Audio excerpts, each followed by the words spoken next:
tey boo xoolee club boo dem ñu ngi employé minimum beaucoup de jeunes loolu ça fait partie du développement de notre pays du Sénégal mënuñ di def professionnalisme mu am grenier d'emploi bu gars yi di créer te état du ci dugal loxoom man pour man l'état doit mettre sa main au sein du football professionnel parce que aussi tey je te donne un exemple bon on voit que les contrats d'abord les contrats des jours sont précaires da ngay jouer 6 mois chômer ren 6 mois wala chômer wa nga jouer 7 mois 8 mois chômer 4 mois après 4 mois yi les entraîneurs aussi dañuy chômer 4 mois seen contrat dafa précaire entraîneur tey boo ko dàqee tey comme jamono dañu ne jamono moo dàq entraîneur dañu koy dàq mais après nu muy def c'est que loolu yëpp il faut ñu encadrer ko te loolu état il faut mu jàpp ci encore joueurs yi aussi dañuy am plan de carrière joueurs yi tey bu jógee bu footballee dem ba 35 ans 40 ans bàyyi football lan la koy def man il faut des links avec des 3FPT xam nga di def ay formation di former les jeunes au moment de leur ñu dem seen cursus et métier technique yi xam nga man pour man il faut aller dans ça permettre état aussi ñuy fay impôt permettre état aussi di ñu dimbale man pour man il faut que ñu. kon yaa ngi may rejoindre ci li ma waxoon ko. xam nga. mooy avoir am na lu ñu politique convaincre. am na lu ñu bokk ci seen programme. am na lu ñu bokk kon yaa ngi may rejoindre. mais c'est le même problème. Le problème du football sénégalais. Je veux dire une chose. Oui. Le problème du football sénégalais. fii ku fi def programme. ci li ñu jëm nii. bu la neexoon benn phrase lay nekk. mooy rechercher des moyens. Le président Augustin Senghor lors de l'Assemblée générale passée Sénégal yëpp a toog mu ne leen la fédération est pauvre nous avons besoin d'argent mais loolu ñun ñëpp constaté nañ ko léegi nag réellement si on a besoin d'argent quel est le programme qui nous propose qui nous montre un plan de recherche des moyens bu sûr mais loolu quels sont les profils aujourd'hui parmi les candidats mais loolu est-ce que candidat yi la parce que ñi les candidats ñi wut xaalis y a des professionnels pour ça. Quels sont les profils aujourd'hui qui collent le mieux à pouvoir lever des fonds parce que football bi ci li ñu jëm fii ñi gars yi ay experts lañ. mais pas de sa poche. par exemple j'ai dit lever des fonds. J'ai bien utilisé le mot lever des fonds. Pour lever des fonds il faut avoir une garantie. Il faut avoir des institutions financières il faut un plan de financement te loolu tey foofu laay ñëwee ci ñoom li ñu ma waxoon sànq man si je suis avec Abdoulaye Fall. Si je pense que non tu es il n'est pas avec lui mais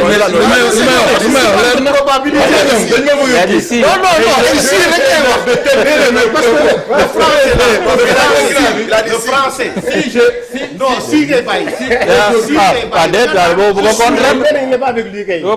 non man li ma wax dafa leer dama ne si parmi les candidats yi fi nekk pour solutionner notre principal problème quel est le meilleur profil pour nous amener ce financement là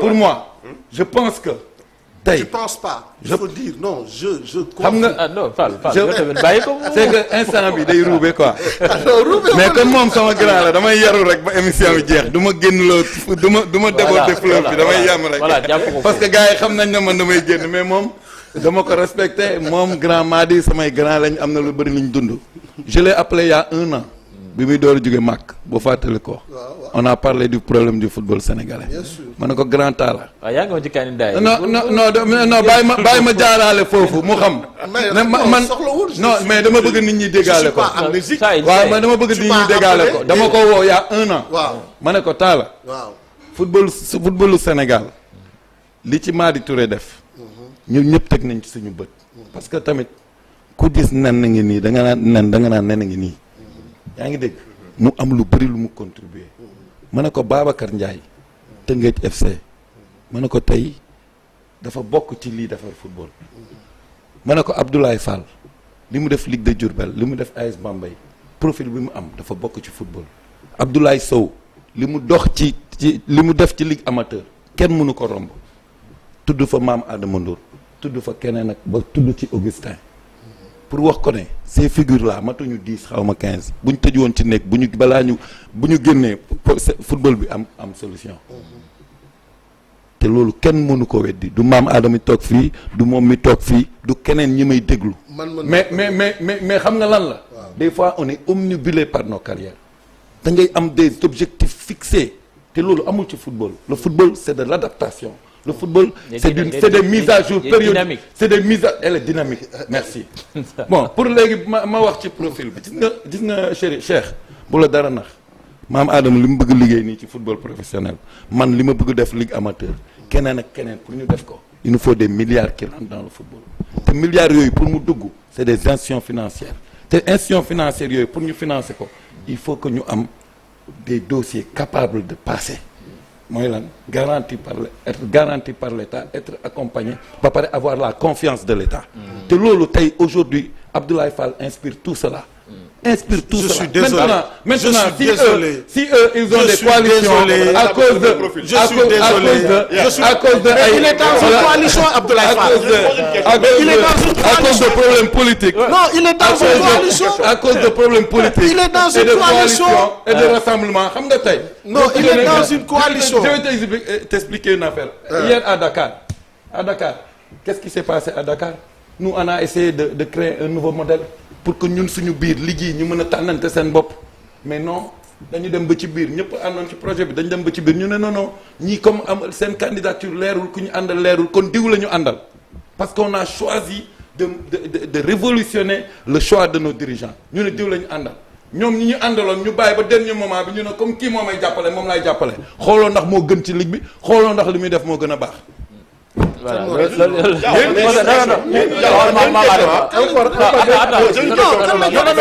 Le garçon dont tu parles, aujourd'hui, tu peux pas dire que c'est le mauvais profil pour le football sénégalais.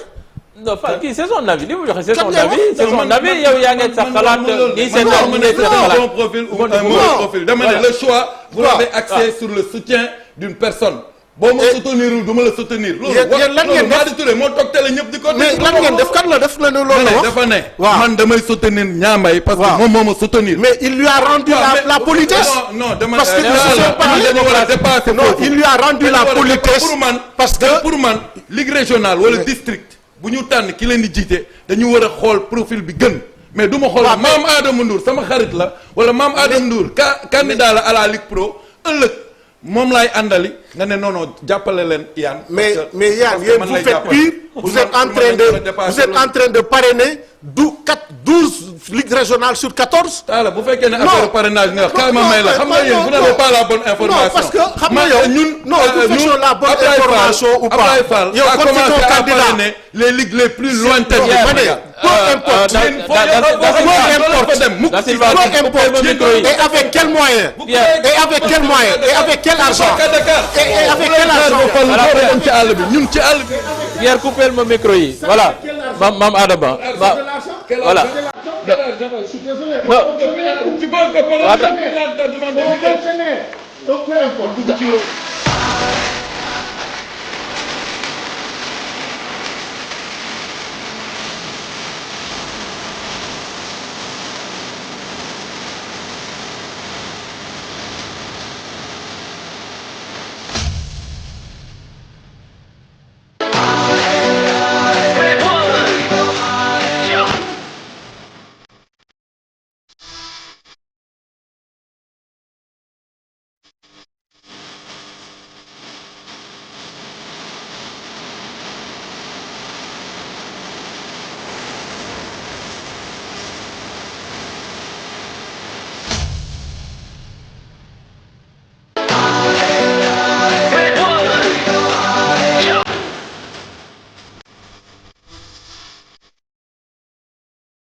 Voilà merci Pierre Da Silva léegi Mame Adama Ndour yaa ngi doon suivre débat bi déjà yaa ngi doon bëgg a intervenir effectivement dama bëggoon wax parce que aussi comme ni si Ligue Pro bi la wax pour ñu essayer valoriser suñu championnat bi man pour man aussi foofu aussi il faut que aussi au niveau de nos sélections parce que aussi quand l'équipe nationale A joue souvent c'est 26 jours qu'on doit sélectionner yooyu noonu mais pourquoi se passer 26 jours nga xam ne on a une compétition nationale boo xam ne mu ngi fii mooy le championnat ñu bere leen quota c'est-à-dire que on sait que par exemple tey même si on joue match amical on joue une compétition l'entraîneur ne peut utiliser que 11 joueurs plus quelques remplaçants mais le regroupement nañ ci boole championnat bi ñu xool par exemple tey si club yi les 4 wala les 5 meilleurs ñu leen di sélectionner en équipe A permettre loolu day tax xale yi aussi gën a am jom gën a am fulla pour góorgóorlu pour dugg équipe nationale parce que tey